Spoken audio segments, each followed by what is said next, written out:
Hi friends, this is Neha Karikar. By profession, I am a practicing company secretary. Today we are going to discuss about registration of charges which is required as per the Companies Act 2013. Let me explain to you in a very simple manner as to what are charges. Charges are nothing but a securing of the assets for the loan taken. Suppose a company takes a loan from a bank or from a creditor and it needs to secure the repayment of the loan.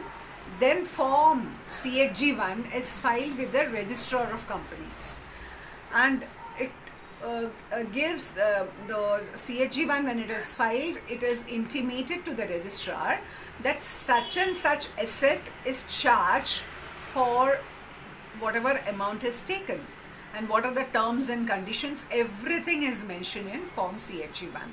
So it is a charter which states what is the loan taken and for what period and at what rate of interest. There are certain rules and timelines for form CHG1. Now what are those?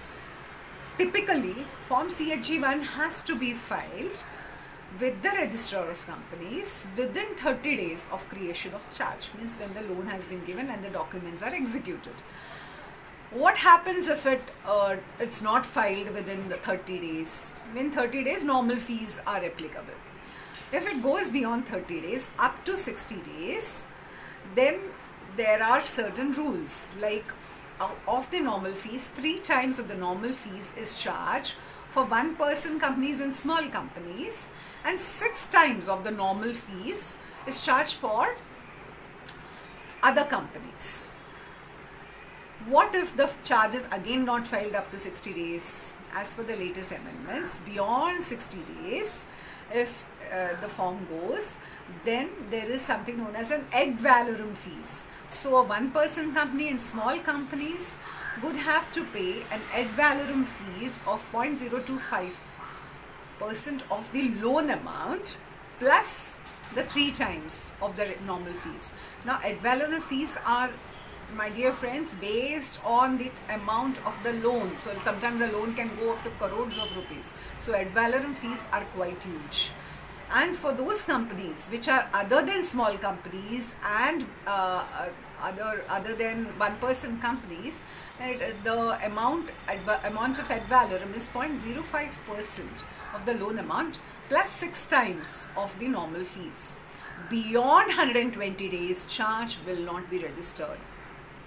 So the companies have to take care that 120 days, and the bankers have to take care that the charge has to be filed within 120 days of the date from the date of creation of charge. What about, suppose a company has paid off its loan? Then there is a form CHG4 which allows a company to file the form CHG4 with the registrar of companies, saying that there are no dues. Taking the no dues letter from the bank, the form can be filed, and normal fees are applicable for up to 30 days, and beyond 30 days it can be condoned. The delay can be condoned by the central government, and ROC can allow such condonation. Typically, when the banks study the creation, modification of charges, then they ask for something known as an ROC search report. What is a search report? It's a combination of all the CHG1 which is filed with the registrar of companies and what are the satisfaction of charges. So it's in a tabular form.